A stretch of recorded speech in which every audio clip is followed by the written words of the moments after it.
Sobre este asunto falaron o sábado os voceiros do PP da Estrada Lalín e Silleda. Reunidos na zona onde se construe o escalestre de Chapa, anunciaron que o seu grupo presentará mocións na Xunta para que esta inste ao Ministerio de Fomento a facilitar información máis detallada e definitiva sobre o proxecto. Non teñen ningún tipo de detalle, son simplemente un croquis de superficie e onde non hai nin rasantes, nin hai pendientes, nin hai afeccións reales, nada polo estilo, co cual pensamos que se está facendo unha auténtica chapuza administrativa e se está situando aos veciños nunha situación de total indefensión.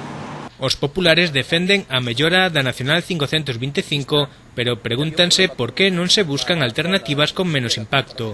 Podía ser sustituída por outra actuación, como pode ser o tema da P53, e me parece que non entraba dentro do proxecto de prioridades que podría ter, en este caso, o Partido Popular nos concellos que representamos, pero o Ministerio optou por esa vía de forma unilateral. Tamén criticaron obras que consideran innecesarias, como a curva de Nudesa que, segundo din, pouco solucionará, ou o escalestre de Chapa. Pero unha obra que valeu moitísimos millóns, que agora se